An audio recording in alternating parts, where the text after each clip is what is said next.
任何低价藏不住。本节目由藏在微信里的同程旅行独家冠名播出。本节目由玩转你我他，让我们乐在一起的可口可乐分享瓶赞助播出。本节目由潘婷胶原泡蛋发膜赞助播出，一颗72小时弹韧亮，根源改善发质。万能的淘宝，淘到心头好。本节目由万能的淘宝赞助播出。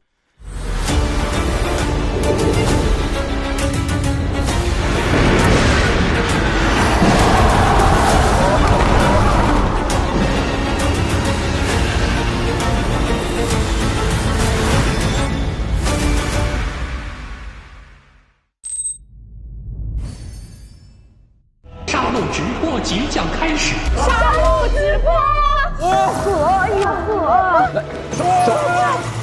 包子，即将被淹死。他想看我们一个个死掉。对。8分糖白汉子豪胜失败，喝你一把金汤勺，即将被强夹死。你们没死。对。帮凶名单，白汉子，你是引诱，和你爸是赌。柯安看是从恶，帮凶名单只有你一个人。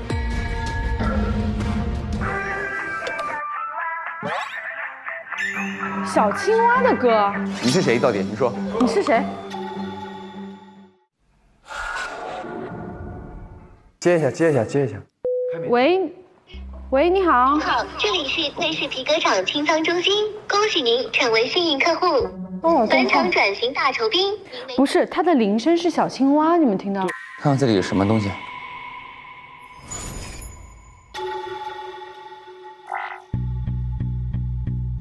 老板，钱收到了，咱们这边等您的安排。有点心情不好，需要通话一下。那是推有福的声音。还有一张。工作汇报兔老板，汇报人谈钱。所以谈钱他也不是我们的老板，他就是个傀儡老板。对，安文哲是投资人，谈钱就是个经理嘛。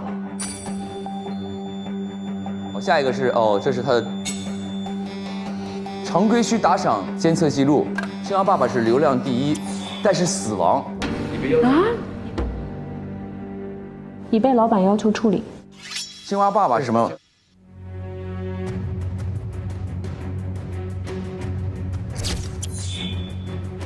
哎，我想问一下，你那个手机壳上为什么有青蛙？你是谁？到底你说？你是谁？你是谁？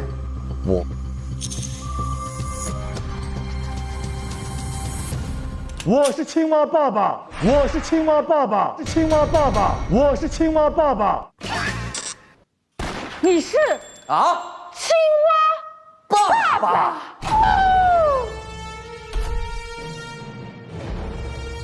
什么？我是青蛙爸爸。Top 1复活归来，已升级进入限量直播中。小青蛙是我的女儿。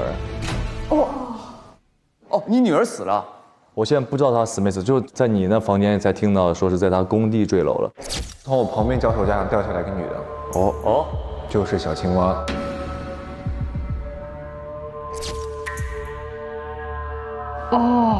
你的印象里她失踪了。对，然后呢？我有一个女儿，她14岁的时候生病了，很需要钱去救命治疗。但是呢，能力有限，没有那么多钱。我在网上发了各种各样的帖子，想让大家来帮助我。但是没有人来帮我。但是呢，这个点被一家公司看到，一个 MCN 的公司，然后他们就找到我说，我们可以利用你女儿生病，一个单亲爸爸的这个点，卖惨，炒作，来说，我们帮你弄个直播间，你靠这个打赏也很多，你挣钱。我一想我没有办法，对，然后我就去了。去了之后呢，就是穿着这个青蛙的这个衣服。直播间打赏了多少钱，我就会跑多少圈。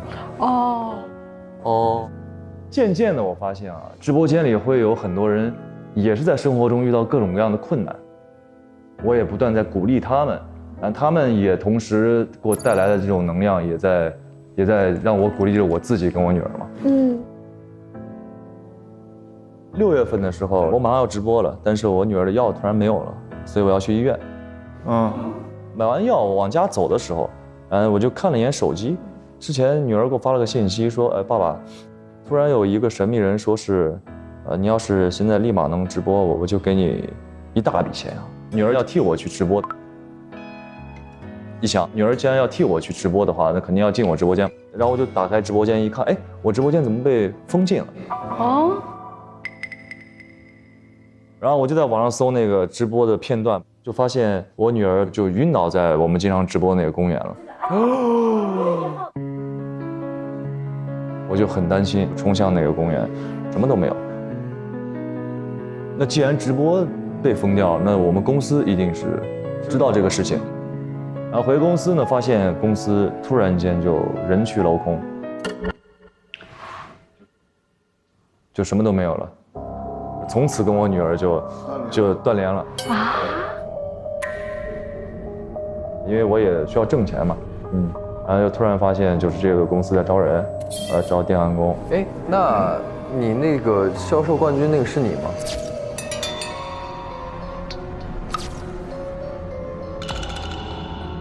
这个公司的青蛙爸爸，我一点都不知道。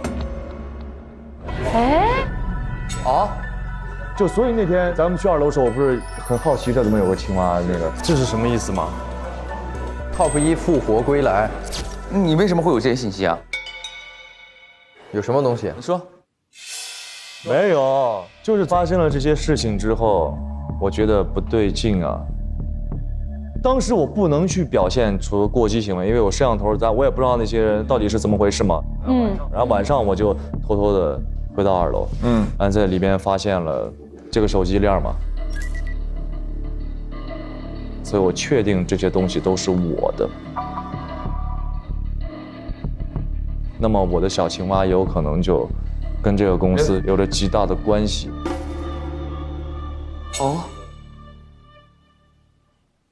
这是个退友服的日记本。我好像明白了青蛙爸爸说的话，活着本身就是最大的意义。赚不到钱的主播，安文哲写的是你是吧？他这里面写的就是青蛙爸爸的那碗热汤面温暖了我。是我，一定是我。安文哲把他当做一个电子爸爸了，虚拟爸爸，精神寄托吗？精神寄托吗？安文哲他，来到这儿其实是为了找我。什么玩意儿？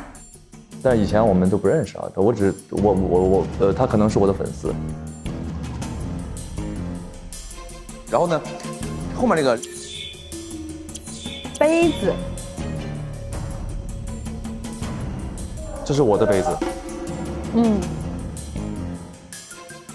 谈8511就是这个账号，他控制了青蛙爸爸。一开始搞什么重生直播的噱头，吸引了很多人去看复活的青蛙爸爸。后来还把高人气的青蛙爸爸送进了杀戮直播。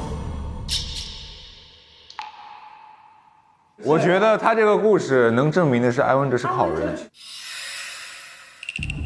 但如果他跟安文哲是好的话，他也不可能杀安文哲。不是，他俩是网友，他不认识我，我也不认识他，只有我穿上那身衣服，他才能认识我。因为在白汉子的意识里面，这姓安的是投资谈钱的人，而且谈钱已经死了，他死有余辜。对，他想要揪出幕后真凶，就是这个姓安的老板，还说我们是一群无知的人，我很生气。好，就还人格侮辱。杀人动机是因为他说我们是无知。不。说别人的无所谓，只要他说了你是。我都想杀他了，我现在要公开做他的 X。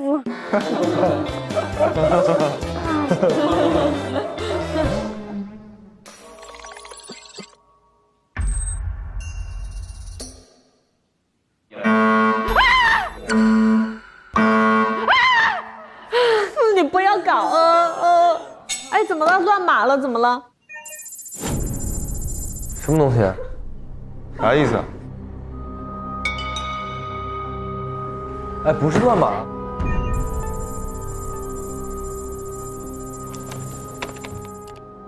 小黑客已成功解密老板手机，正在调取老板手机。老板，我想把青蛙爸爸补进49号，做个通灵直播间，能给您打个语音详聊吗？老板，明天有人要来厂子做检查，你放心，我一定会把车间搞得天衣无缝，不让人发现任何问题。带着人检查，不能让他离开你的视线。好的，老板，我一定打起12分精神。是谈，跟一个幕后老板在聊。没错。那这个幕后老板是坏的，对吧？他不是我们说的这个神秘人是好的，说要停掉。没错。下一页。根据观众反馈，隐藏和常规2款直播已经不够新颖刺激，因此新增3款限量直播、杀戮直播、煽动、贪婪、暴力、造谣、窥私，这些是常见的恶行。是恶之源头，需设计出81个。榜一大哥才能选吗？榜一大哥选择完毕，游戏开始。造谣。水越来越深了，得快一点了。哇，这个好吓人！哎，救命！有人吗？救救我！哎，必须每次死人。下一页。谈钱的黑网管理权已到手，虽然老板的账户还是破解不了，但很快能解决老板本人了，黑网彻底就归我们了。我们，所以这个姓安的雇了一个黑客。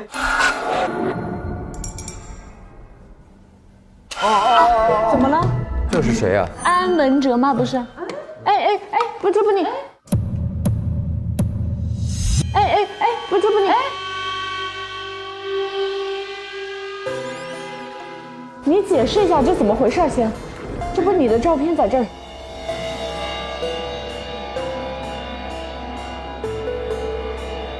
他已经坐下来准备如实交代了，现在开摆了已经。不要再用那个眼神看着我们了。不好意思各位，其实我才是这个直播基地的老板。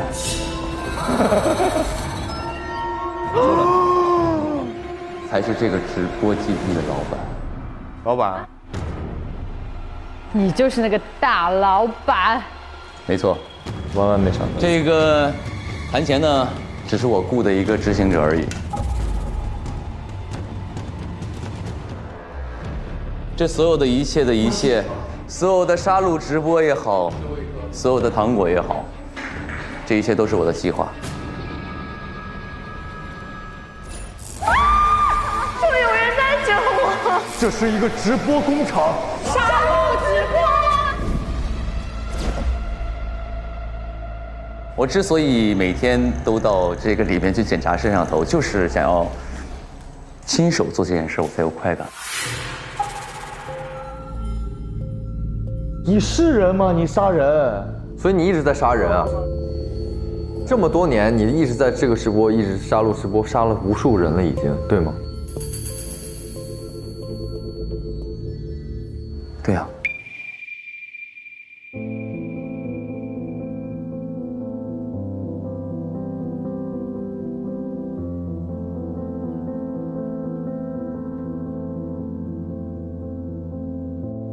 你为什么要这么做呢？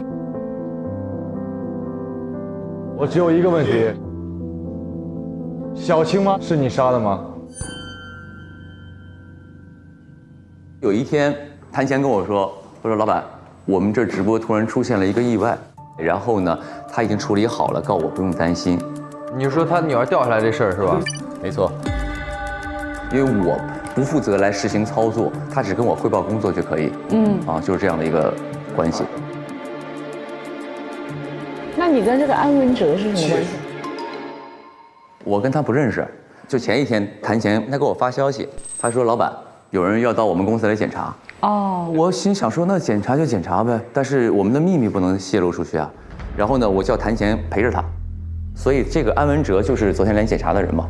但是呢，突然昨天谭乾死了，突然安文哲来了，说我要接管这个公司，我当时就懵了。从今天起，这个推田食品厂就由我接手，也就是说，我是你们的老板。我想说，我才是这个公司的老板啊，他凭什么要接手？所以呢，我在半夜的时候就去到了他的房间，他的办公室，去到他的那个密室里，我看到了这张手机上的消息，他有时间12点38分。有一个他雇佣的黑客说谭钱的这个账户已经解开了。对，但是关于我的账户他还没有解开。他这里写的是，虽然老板的账户还是破解不了，但是老板本人马上就能解决了。是想解决掉你？他想干掉你。他知道你是老板，他知道你是谁。我不知道他知不知道我是谁，但是他来抢了我的公司，这是我的地方呀，他凭什么对吧？所以你想杀了他？没错，我承认我要杀他。所以你的杀人动机就是因为你知道了他想要接管你的公司，你就想把他杀掉，以及他马上要揭露你的身份了。没错。你看看你拿着那个手机那个笑容，下一秒就要拔刀了。你这杀人动机比他还强。而且我跟你说，你最可恶的是啥？你大半夜的还换了套衣服，和大型的风缝。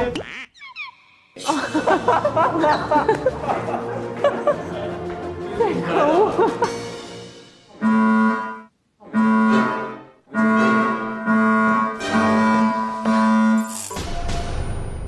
哎，等一下，小黑客已成功接管直播后台。全是监控的地方，这些人怎么都没死？他们好像同时画面，原来宁灯泡是幕后老板啊！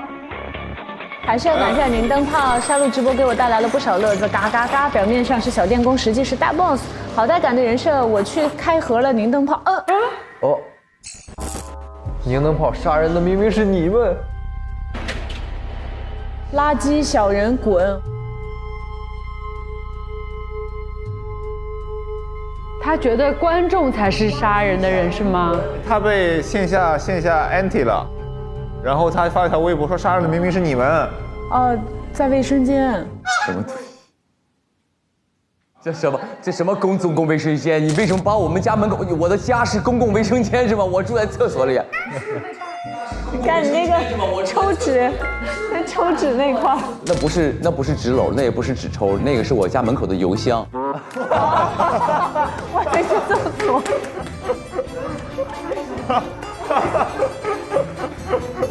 我以为是厕所那个。上公共卫生间骂我是一坨屎。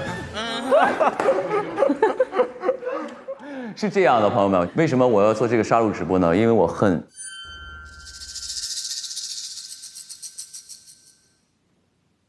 所有的人类。人类？哦，你恨人类？我恨你们所有人类，因为什么呢？因为我从小的时候就是经常被霸凌的一个小孩儿。然后呢，我唯一的一个朋友呢是一只小流浪狗，它叫汪汪，一直陪着我。有一次我被我同学霸凌的时候，他们打我，他们抽我嘴巴的时候，这个小流浪狗跑出来，它来救了我，它挡在我前面，然后就是咬了其中一个人，也救了我一命。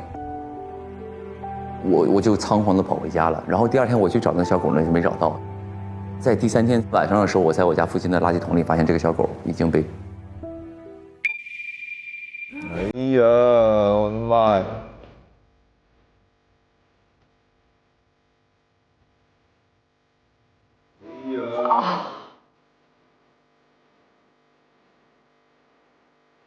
然后呢，我就很想念它，我就很怀念它，我就想说，那我就努力上学，然后成为一个非常厉害的人，我要创造一只永生的汪汪。AI 狗。对，经过我不懈的努力呢，我成功了，我创造出来的这个 AI 电子狗，并且我也获得了很多的钱嘛，因为我可以有这个发明创造了嘛，我然后又卖出去好多。其实这个汪汪我设计它的初衷是想陪伴每一个孤独的人类嘛。我给它设定了一个程序，是让它积极的与人进行互动。这个狗呢，它就是有一个自我学习的能力。你人类喜欢听什么，我就跟你说什么；你喜欢看什么暴力的那种血腥的东西，我就给予你这种的回馈。然后呢，突然有一天，我们这个使用这个小狗的一个用户呢，就自杀了。所有人就站起来了，说：“你这个狗就是一个杀人机器。”然后呢，站在道德制高点说这个机器狗是错的，制造它是错的。所以你反过来想杀掉人，你要把这些恶回馈给我。没错，所以我把我所有做 AI 赚到的钱，我买了一个公司，要做杀戮直播。那你杀掉他们就行了，为什么要杀我们呢？你们都在我眼里是一样的。那现在呢？有所改观吗？这很难评。万万没想到。等一下，这还有东西啊，7个字母，左3右4。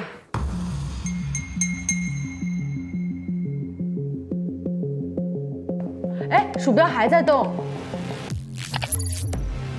安文哲有英文名叫 Avenger， 复仇者。你们可以叫我安。AVENGER， 打开了。受害者名单，死者白云。哦，这是那个限量直播间的黑土时代6个人。哦，该我了。大家好，我是白云。大家好，白云。这也是黑土，全都死了。这是你设计的？这都是你安排的？对，你太残忍了，你也太血腥了吧，有点。你知道人和机器的区别是什么吗？机器接收到恶，回馈的是恶，但你是人，你接收到恶，你应该回馈善和爱和真和美，你去唤醒大家。没错，我觉得人不如机器啊。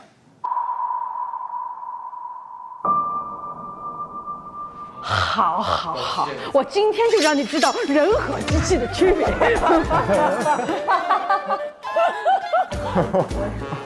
抡起来打，打醒他。你只是家门口被写几个字而已。这些人呢，做错了什么？我们做错了什么？你在那里被关得冒烟的时候，我们在这里急得要命，我们要去救你，我们拼命的救你，因为你有朋友，你还有善良的人。这些人呢？但是你自愿，也可以不救我呀。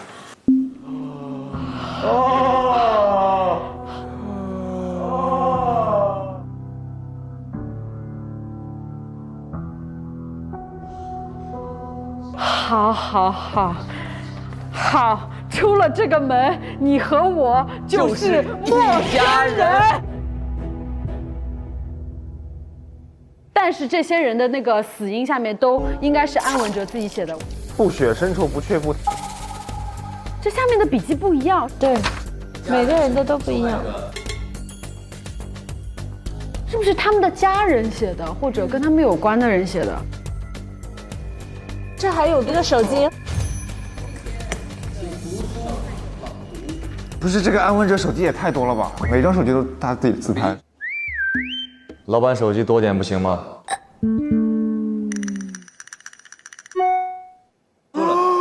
打开了，快，我们破案，快！安文哲他是假扮众筹的500万进来的，然后他就是为了捣毁这个基地。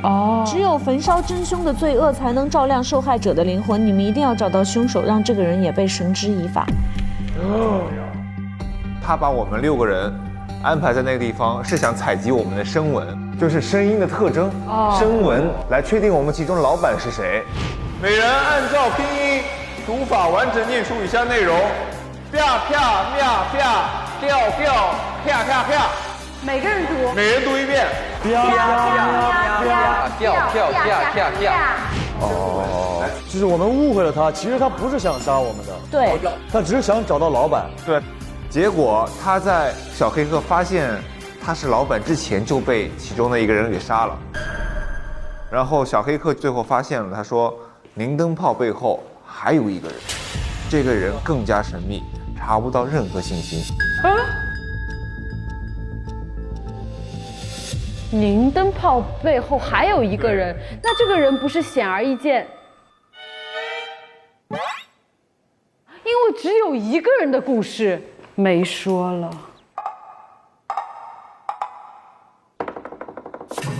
我真没故事，我就是一个普通人，我进来想为了维持生计要去打游戏。你们这些愚蠢的人类，叽叽喳喳的没完了，听我说。对不起。这个神秘人呢，其实是我的幕后老板。其实呢，这个杀戮直播只是我的一个想法，但是我很难实行它。不知道这个神秘人是如何知道我有这个想要做一个杀戮直播的想法，他就找到了我，给我投了500万。哦。包括他还帮我实现了一项东西，就是什么呢？就是每一次杀戮直播都会死人嘛，最后的尸体帮你处理。没错。清道夫。那个人帮他善后。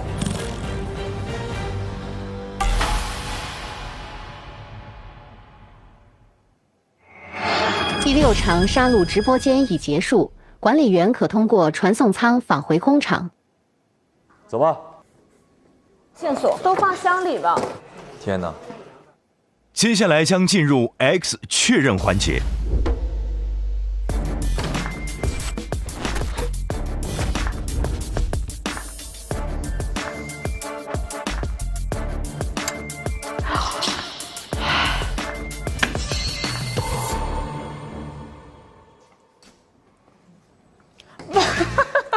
你们怎么这样子啊？啥意思啊？看你是不是 X 啊？挺酷的，我也在这等着。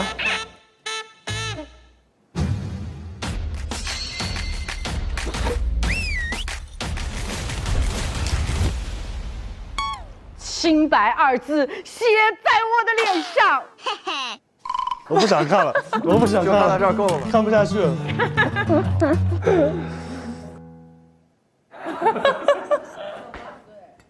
为何？你笑啥？你笑啥呀？笑啥呀？我看他好笑，我看他好笑。他觉得你好笑。你们都笑我，偏偏我最可笑。没办法，我看了就想笑。好了，别开玩笑了。发生了这么多起命案，还在说说笑笑。灵针起手，太吓人了！说笑话最多人就是你，就把他绑起来出戏吗？都给我坐好！我说得下了吧？好怪啊！他们2个人什么？捧场吧，捧场。我们好像在寄宿学校被老师吃完饭批评。我希望每一个人的表达都有主谓宾，谁什么要干嘛。我害怕他杀我。你怎么知道他要杀你呢？我就是觉得那4种死法是他想要杀我的方式，我觉得这事儿不对劲。可是那个漫画卡片有我们4个人，我们4个人都活得好好的，你凭什么会觉得这个漫画卡片一定他就会？因为我在发现的时候，我只解开了我自己的，我只解开了我自己的。牵强都开始跳舞了。看到了。我要发表意见，可以吗？啊，请说。好的，哪怕他是凶手。不要再这样假设了，好吗？我都不忍心投他，为什么？我还记得刚才的时候，在泳池那个环节，我要逃脱的时候，我说你先上去，弟弟。他说不，哥，你骑我背上，你先上。我驮你吧，没事，来，我试一下，可以。他就当时那一下让我就瞬间感动到不行，所以在我心里，我对他就是一个，那这样，那这样这一局咱们就全投你。我不是可恶的人，为什么？还没到你这一趴动机，坐下。好，来，你说。我的杀人动机非常简单直接，就是要杀了他，为我的女儿报仇，就这么简单。好，你起立。你把我们这些无知的人骗到你来上班，你帮这个直播公司招兵买马，你是我手下，还有你。我怎么了？你往群里发链接去给我们打广告，你为了领取那么2个3块5毛的破皮肤，3块5毛钱的皮肤，你就是害了这么多人。还有你，竟然是幕后庄家，你就利用人的贪婪，利用人的投机心理去做了这么多坏事。没有你建设这样的平台，没有人会家破人亡，没有人会家里好多钱为了赌你这个东西已经输得倾家荡产了，已经插不进去话。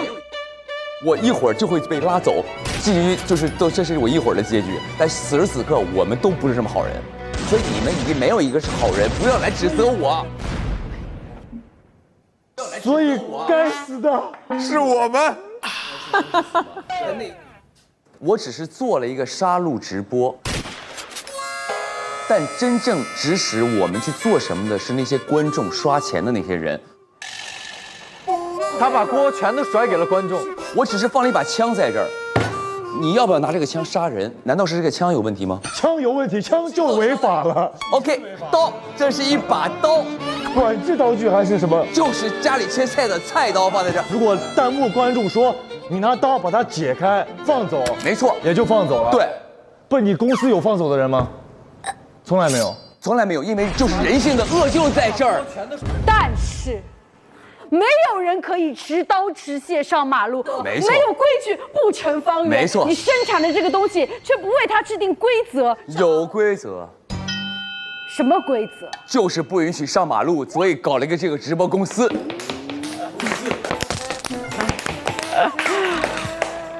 好，我只有一个问题，你这么痛恨人类，没错。为什么你不自杀？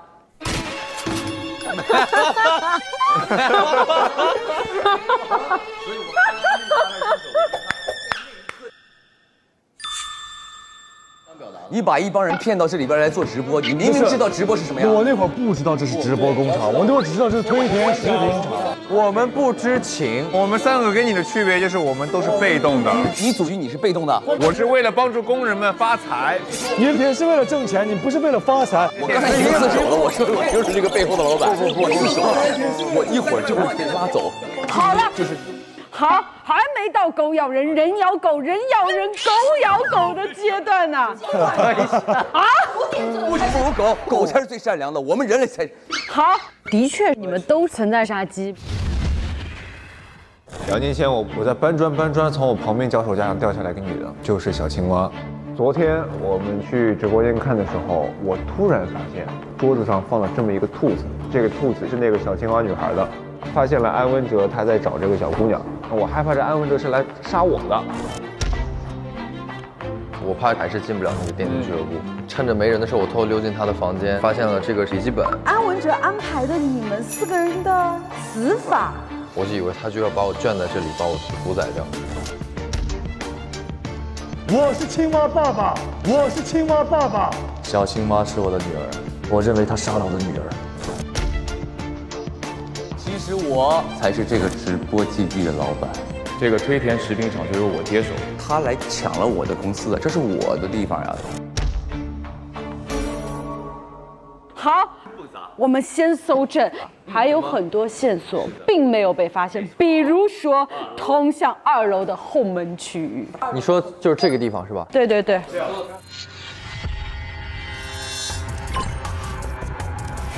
我们得去看看有没有什么发现。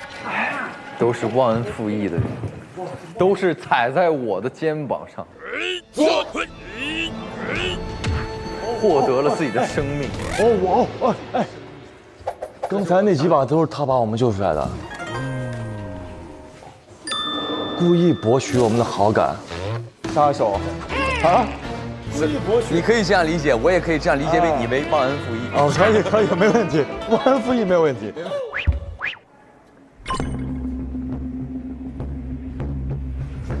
哎，这什么？哦，一把刀。哦，这不绑我们的绳子吗？哎，是。绳子是你绑的我们，你来过这里啊？我就去看我们的那个车厅大门，还有这个工厂的后门。是不是有你一个人来过这儿？哎，我来过这儿。你为什么来？晚上我就偷偷的回到2楼。我去2楼的时候，我经过这儿了。啊，那对，那就也算他一个好了。这里面有一个特别重要的东西。什么？就是这个新风系统。新风系统开启后可以进行全工厂空气循环，从这儿下药，在这儿如果下了迷药，可以把整个工厂的人全都迷晕。哦，你把那个里边扣一下，拿。朋友们，看，哎，迷庸了，对，迷庸了。滤芯里面有个迷庸了。哎，朋友们，安全火柴点的，那个黑色胶带是什么东西呢？不懂啊。这里面写着超强粘力，杀人手法，会不会是那个安文哲他点的这个，他想给我们弄的，不是凶手本人过来的？那就是有一个问题了。这一切如果是安文哲做的话，那个凶手一定得知道安文哲这个计划。没错。要不我们上去看看呢？好。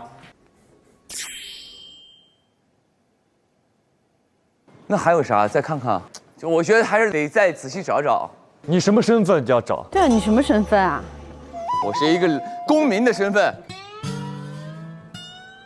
这些都是你们早上翻那个东西。哎，绳子这怎么会有绳子？哎，有个遥控。哎，哎，这不是1楼他办公室里的那个吗？来，拿出来，都拿出来。这里有东西，等一下。哦。强效喷雾，失眠患者这个无色液体。别人写的这个叫做它强效睡眠喷雾。那个人把这些上一案的工具利用了。对。聪明。聪明。哎，等一下，这杀手确实聪明。为什么他需要用到这个东西？他一定是有障碍，他的作案路线上面，所以他需要用到这个解决掉一个障碍。那他的障碍只有安文哲呀。对。哎，我们有没有想过一个问题？你说。这个姓安的为什么要上来拉闸？是的，为什么要拉闸？这是1楼的电闸。我们要不就去1楼看看，现在去那个大厂里边看一下，还有什么东西。走。这个按不动这儿了呀，问题是。哎，你看起来比昨天聪明太多了。你昨天看起来。昨天不是凶手吗？你在装傻对不对？你今天看起来好像机灵了10倍。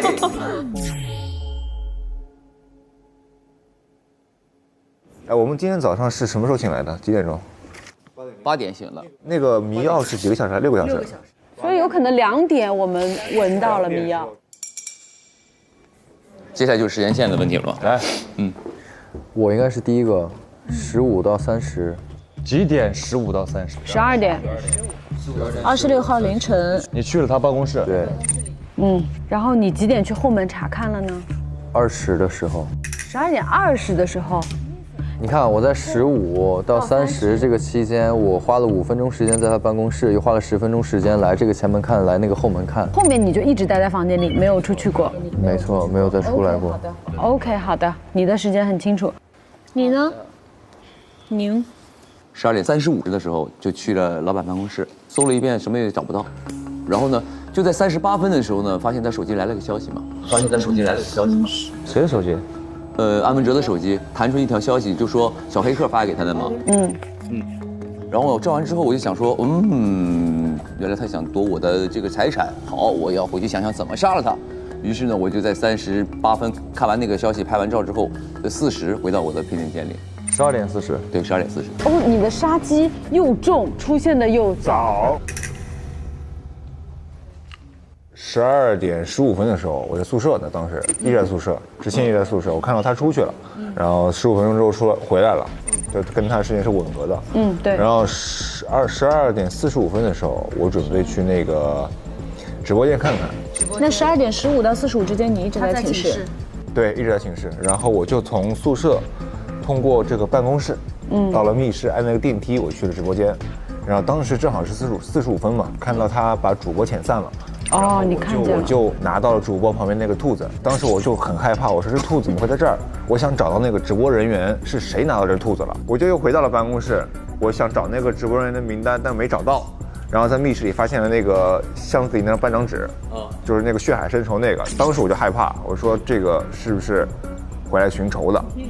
一直在害怕。对，就是这样。几点回的寝室害怕呢？45分是上去的，55分我就回到宿舍了。我当时就一直10分钟来回就10分钟，你的时间是吧？对啊，55分我就回到宿舍，然后特别害怕，然后1点15分的时候我就从宿舍出来，我在走廊上。1点15分又出来？对，1点15分出来，走廊上打电话给我老师傅了。这是我说的那个电话。没错，这是我的时间线。那这个把你排得很干净，因为你如果1点15分才发现你的杀机，到2点，他就要点那个香把我们迷晕了嘛。对啊，你来不及准备。凭什么来不及？没有凭什么，只是我这么推测，你可以。这么推测就不对。好的，下一个那个白说自己的时间线。我1点钟去了2楼。1点钟去的2楼。1点钟。你去2楼的动机是什么来着？就是想吃完饭想遛弯。这个动机就突然去了2楼，因为咱们之前去的时候，我看到了青蛙爸爸，因为我知道青蛙爸爸是我自己，我有那么多摄像头，有那么多人，我不敢当时表现，所以我要到夜深人静的时候，悄悄摸摸的走上去，然后去查看一番。明白。1点09，拿着玩偶回到了我房间，然后呢，玩偶里边就发现那个手机链什么，就确定这是我的了嘛。然后我说这必有诈，然后我就要去办公室里边再去看看。几点去的办公室？1点10分就去了办公室，然后就发现了关键性交给你。这个老板他就是杀了我女儿的人，所以我一定要干掉他。所以你的杀机也是在1点10分才出现啊，那就不存在什么这么晚发现杀机，不可能，因为你们都是很晚。对。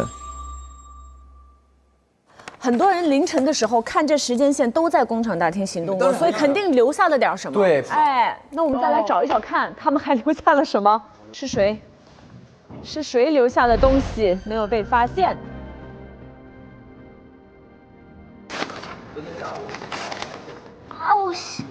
啥也没有啊！哎呦，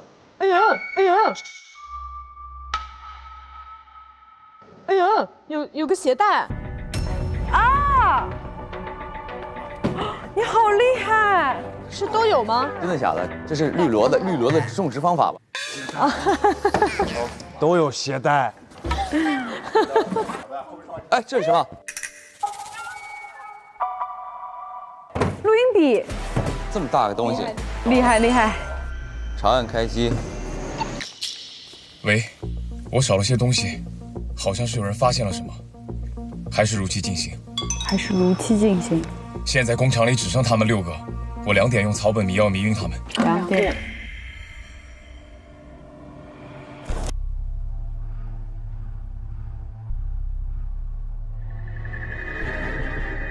用大包绳绑到2楼。我到时候会提前吃一片芦荟叶，防止自己被迷晕。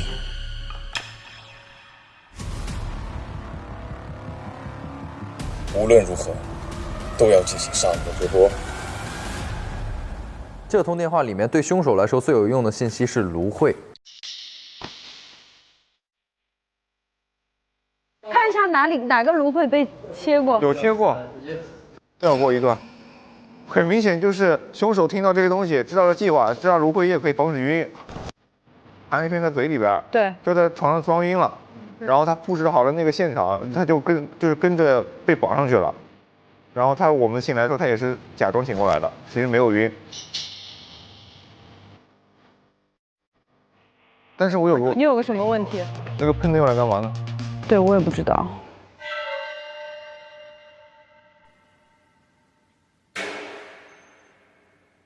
没有别的线索了吗？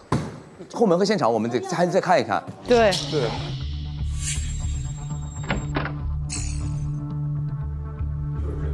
这门能打开吗？开不开？开不开？锁的，我们出不去啊。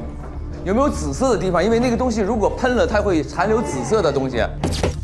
这儿，在那儿，这个地方有紫色呀。这不是紫色吗？我真的，哎，同城旅行也是紫色啊。是啊。看看上面。易燃，啥也没有啊。易燃什么意思？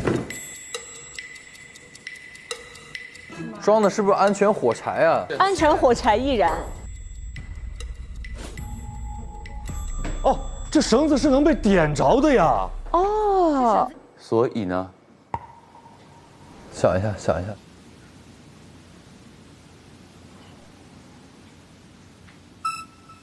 少了，就擦火柴的那个。哦，那个被撕掉了。那个火柴盒里还有那个摩擦那个纸。对，10支一盒嘛，这是9支，也就是凶手拿了一根火柴，把这个盒撕了。机关。哦，我知道了，有可能是他把他，比如说这样的话，我们刚说他提前把那个喷晕了，放在那儿就 OK 了，他把它绑在那里嘛。哦，电的时候。那这个黑胶圈还没有，超强粘力不知道是干嘛的。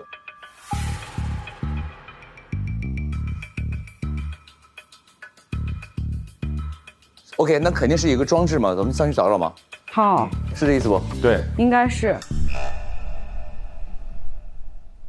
如果是这样的话，看他手腕有被绑的痕迹吗？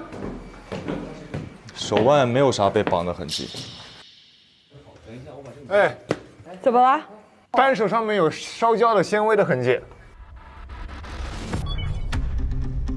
哦。绳子绑在上边。哦。那绳子怎么烧呢？想想，他如果绳子一烧就跳闸是吗？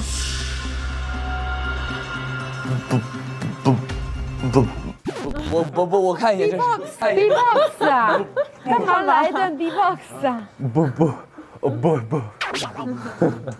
这个绳子绑这儿一定是怕下来的作用，是开的作用。开的那一刻，我们里边不是啪啪，那个时候是刚才他拉下来那一刻的作用。他做什么能够拉下来之后，然后他又能被烧？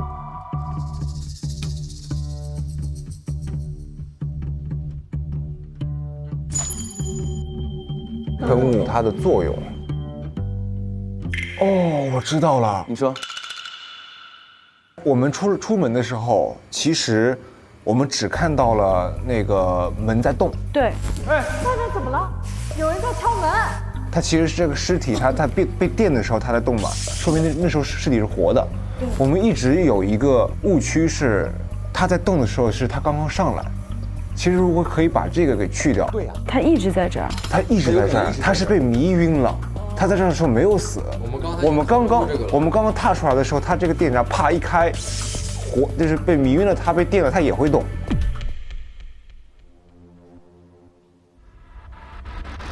那就是那个喷雾就是给他喷晕嘛，让他在这睡了一晚上，然后就造成了是他自己来开闸，然后不小心误触电死亡的一个假象。但我们的1楼的电源开关用来干嘛？你再看看。我觉得可以看看，检查一下那个门把手有吗？没有。这儿，不是摩擦，纤维烧焦的痕迹。哦。绳子固定在这儿。你们绑一下，还原一下。等一下啊，来，你绑在那儿，那就是这个，那是第1处，这是第2处是吧？等一下，我觉得这个短了，对不起，因为我觉得它有可能延伸到更下面的地方。它延伸到1楼，所以控制1楼的开关。哦，有可能是那个传送带，也有可能。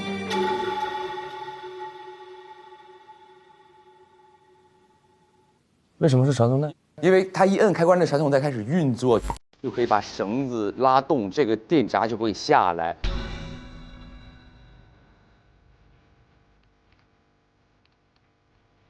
所以那个电源开关是用来启动这个时间装置下面。哦，因为它垂到下面了嘛，对吧？有可能直接是垂到最下面。哦，我知道了，下面那一头的绳子一定是用强力胶粘住的。哦，哎，传送带是可以的。强力胶，我觉得真的是传送带哎。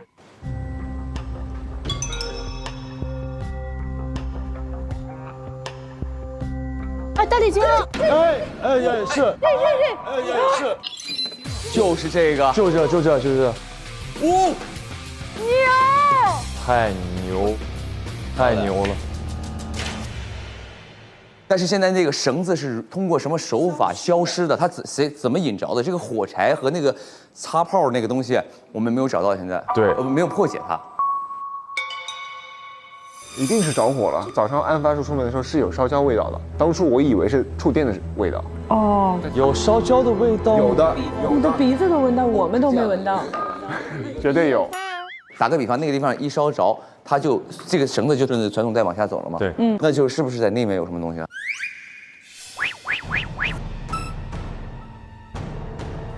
哦，在这儿，哦，在这儿，什么？哦，哦，在这儿，啥呀？大哥，他把它贴在这里了。啊，摩擦火柴啊，他把这个贴在这个上面，火柴这样。然后这个东西，对，对，走过的时候起火。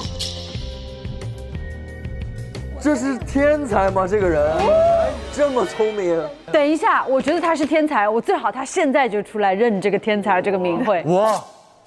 我认啊！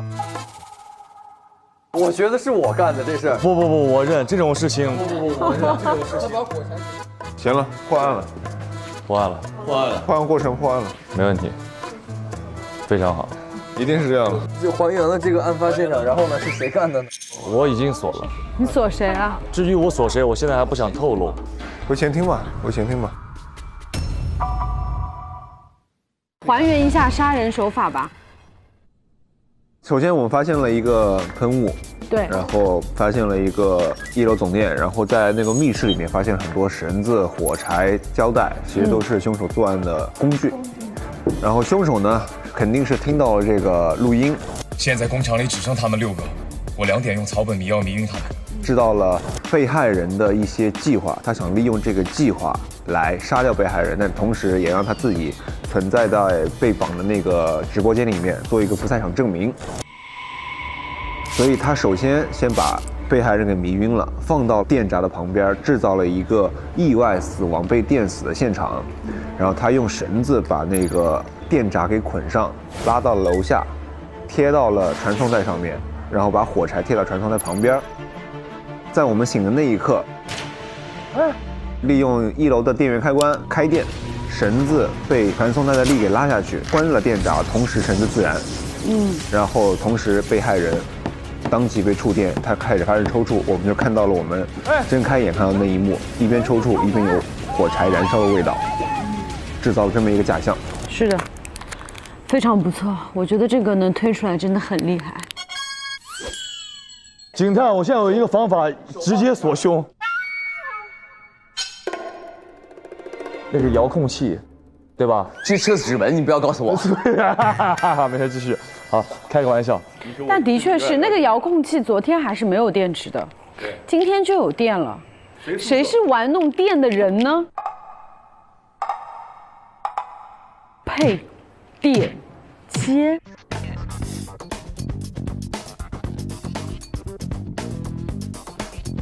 可以啊。但是这个东西它不就是无非就是有电池和没电池的原理吗？也不一定非得是一个玩电大师才能明白的东西吧。但这个电池的型号很特殊哦，不是普通人就能买到的型号。我觉得那个电，我们都出不去，被锁在这儿。不是，还有一个问题是，这个东西只有你有这个电死的。哎，你不要吧。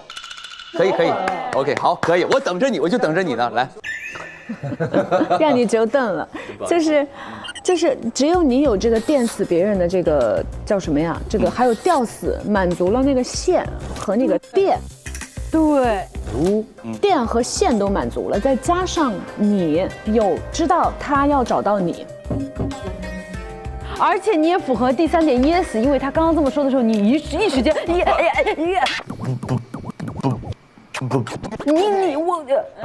好，你非常符合这3个字。这个是很离谱的一件事儿，你知道吗？为什么？他说了这个文字叫做亲手安装了所有摄像头，但是目前查到其期间间接，听到没有？间接不是我做的，就是因为我装了摄像头，间接导致了这些人被电死，跟我有什么关系？我是装了摄像头而已。因为这个去定他，我觉得有点离谱。没有说是要定，我就想听一听。只是说有这个东西在，不然它存在也没有意义。加重了一层嫌疑。你是这里的 boss， 这里东西都是你设计的，所以你更容易像是会听到这通电话的人。比较满足作案条件的一个人，反正是。我觉得最有意义的时间就是1点半。啊，对，1点30，他是在打这个电话吧？对，所以这个凶手这个此时此刻一定是在这个人身边或者他周围。这不一定哦，这不一定。这跟录音笔，我觉得很有可能是一个前置条件。对。所以这个录音笔应该是他提前放到那儿，凶手一定是第2次回去了。那个录音笔就是我们凶手录的，一定有一个人回到那个房间才能录到这个东西。没错，重点是谁会2次返回？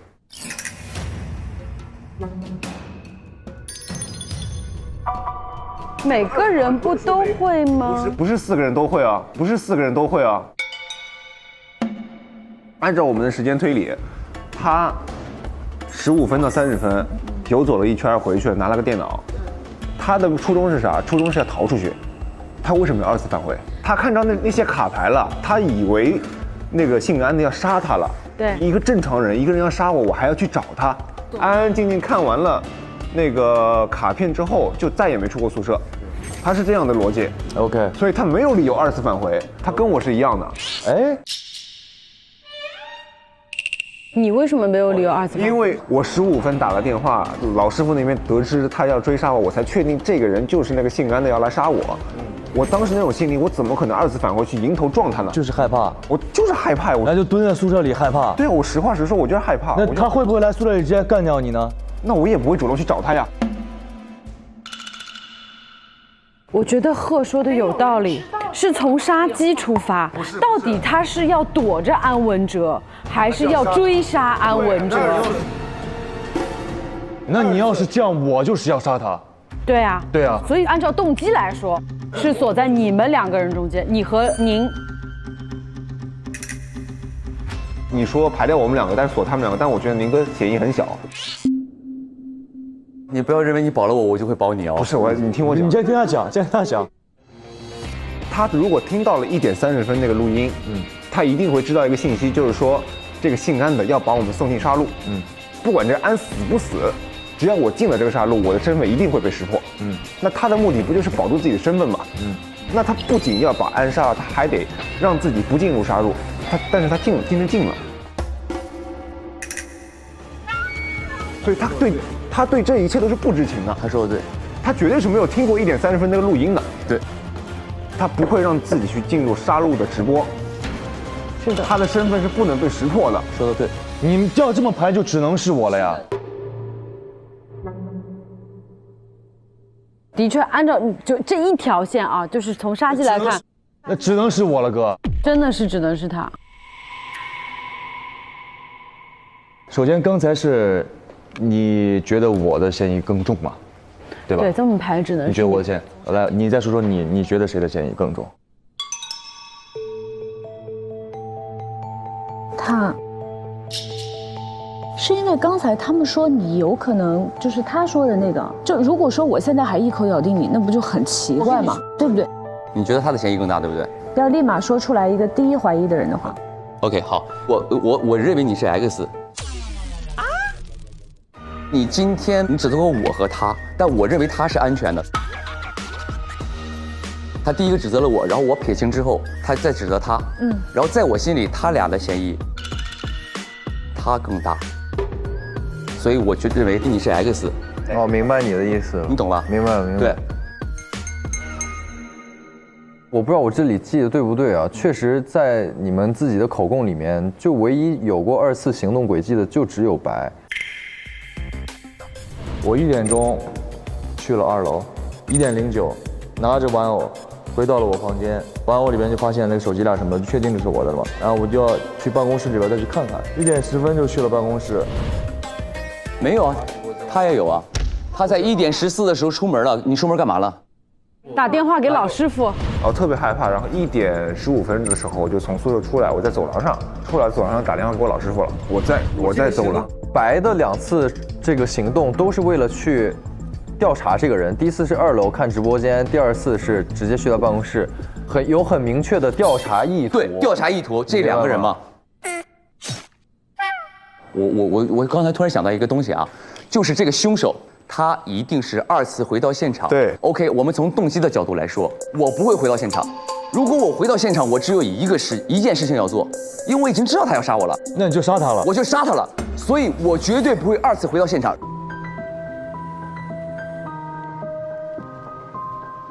所以有一个逻辑是这样的：你2次回去，你要不要杀了他？我就干他了。没错，通过你2次回到现场的一个动机的话，他已经消失了。你在帮他排清？没错，他已经清了啊，他不是凶手，我能感受到他不是凶手。未必。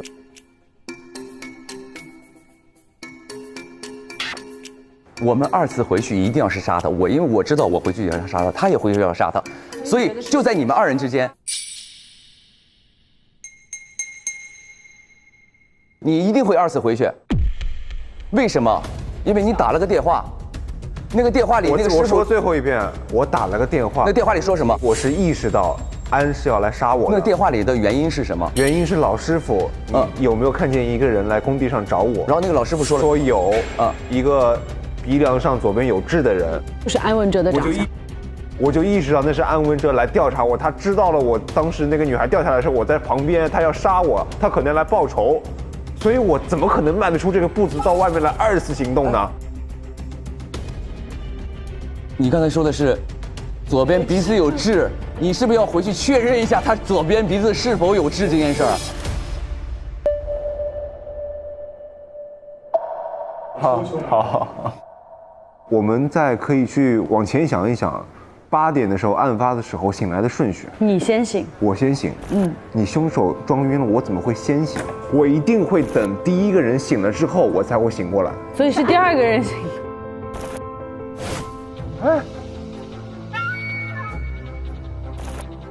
我是第2个醒的吧？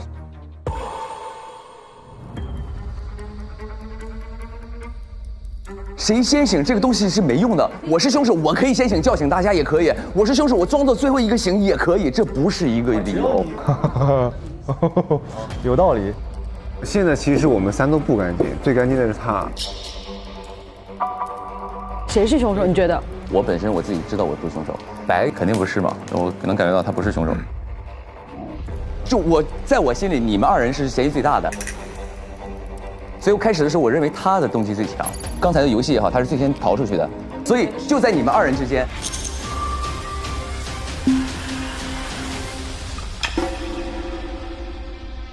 行，那我们就准备去投票吧。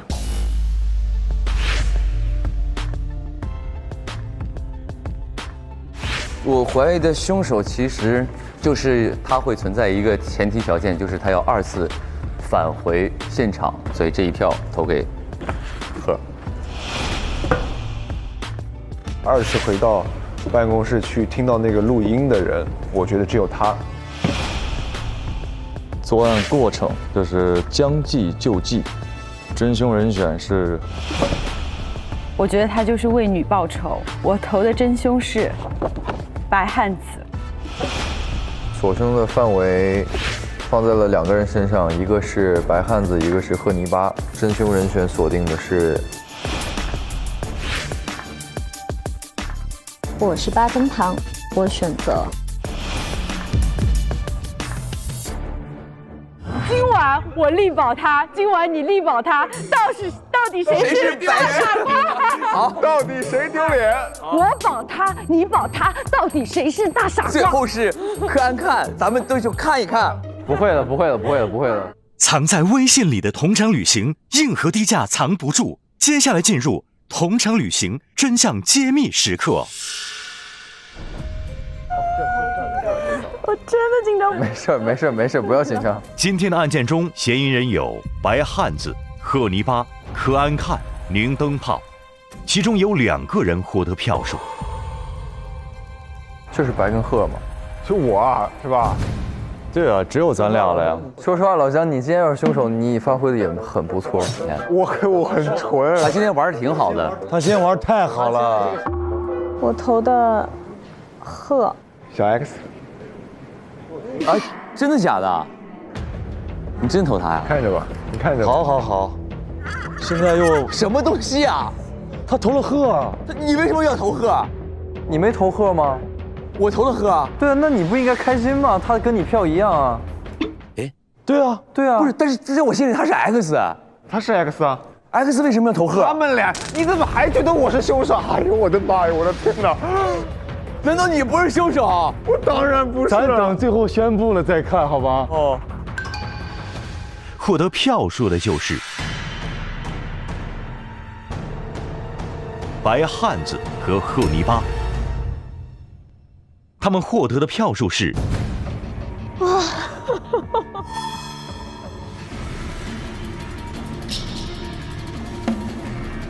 不是吧，兄弟们？分别是3票。我今天投的真凶是白汉子。白汉子。真凶人选锁定的是白汉子。真凶人选是贺泥巴，这一票投给贺。我选择贺泥巴。分别是3票。什么？分别是3票。平票。那咱们赢了，咱们赢了。平票，好人赢了。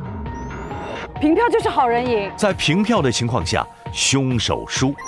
无所谓，无所谓，我是好耶。你耶什么？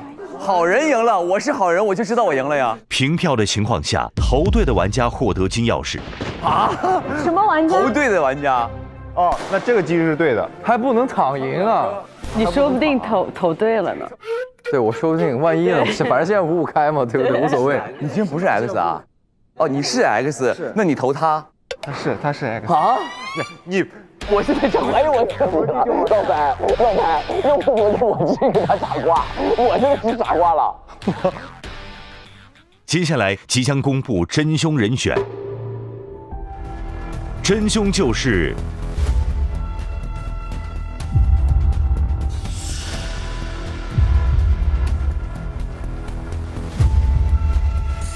真凶就是白汉子。Yes！ 哈哈哈！我就知道是你。我跟你说吧。幸好，哎，你真的，你差点把我带走了。今天我现在有点想哭。你今天差点把我带走。我现在有点想哭。你最后那段把他保的呀，我都觉得你是推探里的 X 了，我才知道你是嫌。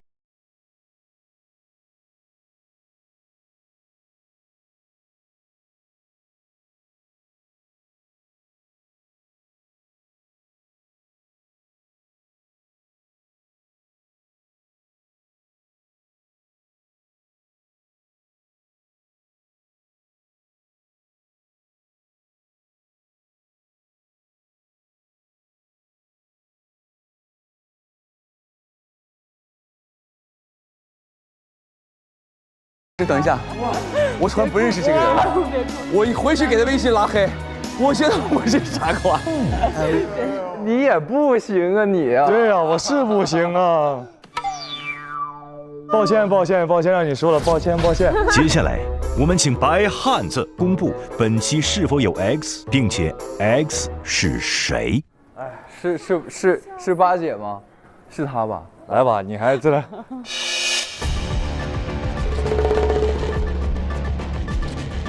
没有，不是，八姐。你们两个真的二搭呀！今天是我就是为了让大家觉得不可能，完全没往那里猜，玩点这种小聪明，但是完全好像没啥用，没啥用。OK 了，家人们，非常圆满这一期。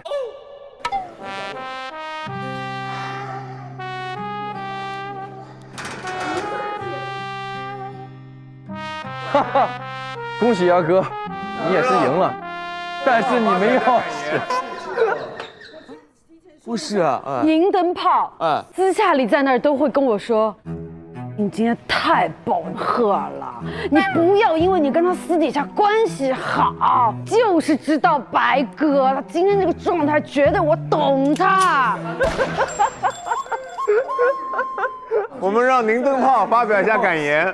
今天我觉得是这样的，他上次相信了我，被我骗了。今天我从头到尾的相信他，还一下是吧？对，还一下。OK。你真的从头到尾的相信？从头到尾相信他，因为他今天太正常了，太松弛了。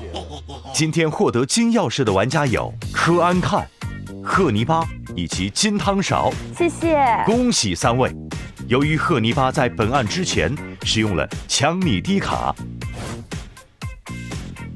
什么卡？抢你低卡，指定一个人可以把他当期的金钥匙抢过来。他指定了一个人抢夺他的金钥匙。他抢夺的人是8分糖。你好聪明、保一下，万一他赢了呢？他今天没有钥匙嘛，所以你白抢了。对，如果我输了，他赢了，那还是他的。他怎么都能拿到，怎么能拿到吧？对啊。我第2名还行，第2名。哦，他这2天都选错人啊，连这2天。哎，等一下，起雾了。哎，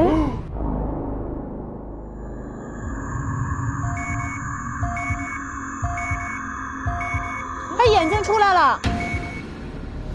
哎，40小时过去了，你们还记得自己是谁吗？是谁？我是金汤勺啊。我是宁灯泡。我是8分糖。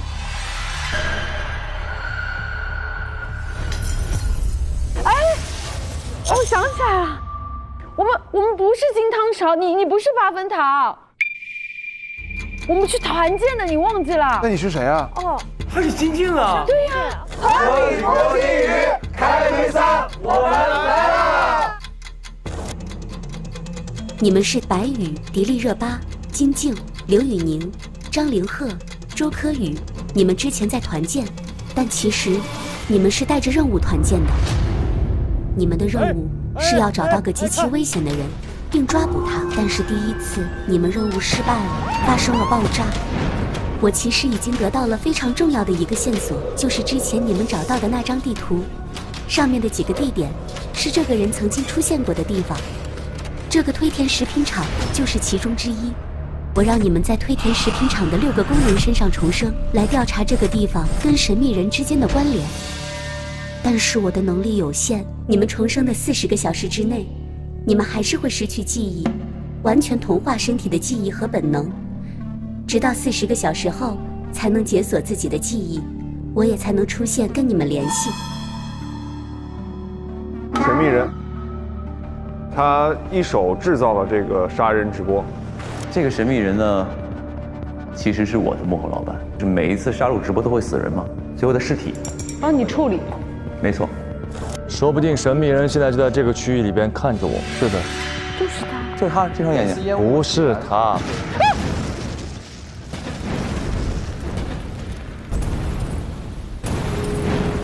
哎呀，忘记说了，这几个地方都被安装了炸弹。虽然在40个小时内你们没有记忆，但是我相信，凭借你们的聪明才智，一定可以看出有问题的地方。如果能够在40个小时后回忆出这些奇怪的地方，并且拆弹阻止爆炸，你们能救下不少人。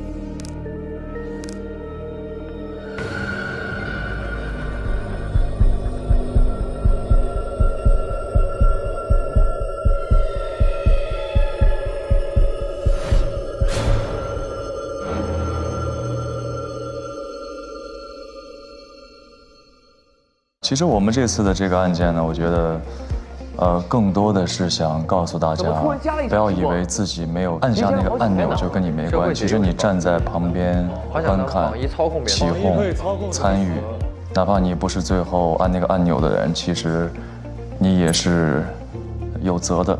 今天其实也给我很大的警示，因为是我导致了一些人损失了很大的钱财，还投入到了这么一个比较不健康的直播当中。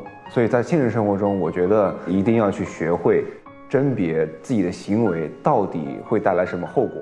比如，在故事里，我扮演的角色柯安看，就无意中成为了非法直播链接的搬运者，间接性的成为了非法直播犯罪的帮凶。虽然柯安看是无意的，但是却在无形中助长了罪恶。我觉得就很像那句话吧，就是勿以善小而不为，勿以恶小而为之。就是有的时候你的一个举动，或者说你贪图私欲的一些想法，可能会危害他人的，大了说就是性命吧。所以我觉得不要觉得自己做的只是一件小事，但是它可能会像蝴蝶效应一样，可能会波及到更多人的生命，更多人的安全。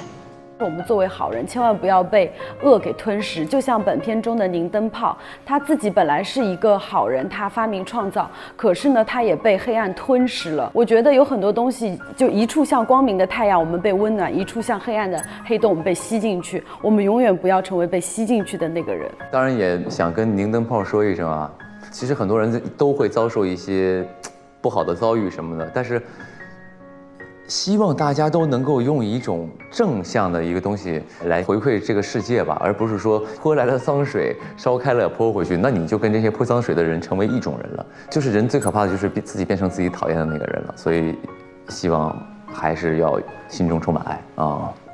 新奇直播的话呢，能够吸引眼球，得到流量和关注。但是我们说这也是个双刃剑，有一些新奇主播，他只要不违法违规的话，那么他能够丰富我们的网络文化的内容供给。但是另一方面呢，有一些就像是低俗的、打擦边的、残忍的、令人不适的，那么这个就触犯了法律的红线底线，构成了违法或者是不良的信息，是需要进行防范抵制。那么我们的平台如果发现有这个问题，应该要及时的进行这个删除啊，或者是处置啊，甚至要对相关的主播进行警告，严重的话要封号啊。因此的话，还是要提醒每一位主播诚实劳动、合法经营。那么像这种情形，显然是违反了相关法律的规定，可能会承担3种不同类型的责任。那么一种的话呢，就是构成了侵犯隐私权、肖像权，那么要承担民法典规定的民事责任，包括停止侵害、消除影响、赔礼道歉以及赔偿损失等等。那么第二种情形的话呢，是可能会违反治安管理处罚法，因为偷窥、偷拍、侵犯他人隐私的话呢，可能会被处以罚款，甚至是行政拘留的行政处罚。第3种情况呢，就是可能会违反刑法，构成非法使用窃听窃照器材罪，那么这个当然就是最严重的。那么普通的民众如果遇到这种情况的话呢，当然要大胆的拿起法律的武器来维护自己的合法权益。一种的话呢，当你觉得个人隐私受到侵犯的话，你可以报警。那么第2种路径的话呢，你如果有相关的证据，也可以到法院去提起民事诉讼，主张自己的隐私权等等受到侵害。海盗公馆是有一个传奇的女海盗推三娘的祖宅改建而成。我知道那个推三娘，然后不该说的别乱说。来对下钟声，参展者们将复刻推三娘与大海的传奇共鸣。让我来看一看各位穿的跟当年像不像？我们跟当年有啥关系吗？沉浸展览一旦开始就不能停止。公馆噪声严重，这个展很安静。我们都觉得吵，其他人觉得安静。哇！我们走的时候，老板还在那个屋里，也没过一会儿他就走了吗？他走之后，我们又试了一会儿。不对，我都忘了，我很害怕。白纸画好像又想起了什么 ，In-Rap 神魂颠倒。哦，这个岛就是神魂颠倒。同款海盗服，各位穿的跟当年像不像？事了。他想让他死在水里。船长开船之前就知道似曾相识的作案手法。蜡烛都亮了，沿着蜡烛走，我们要上船了。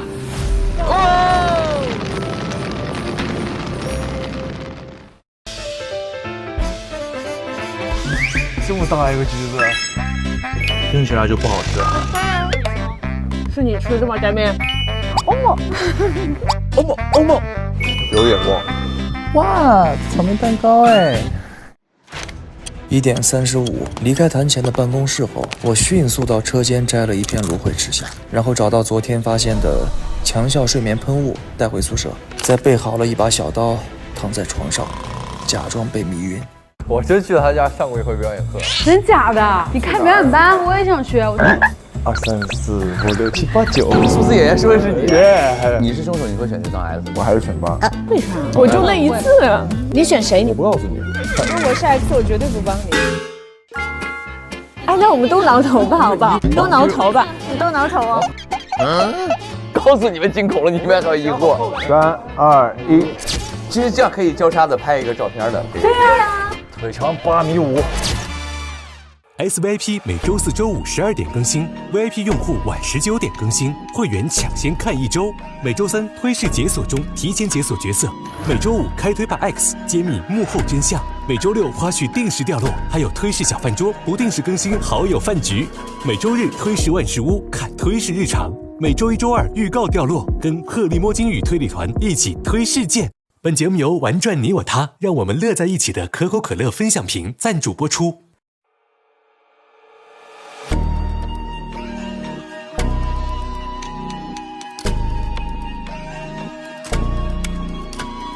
又开始念问号，开始推理吧，一起推图不脱，来自于假设的魔幻。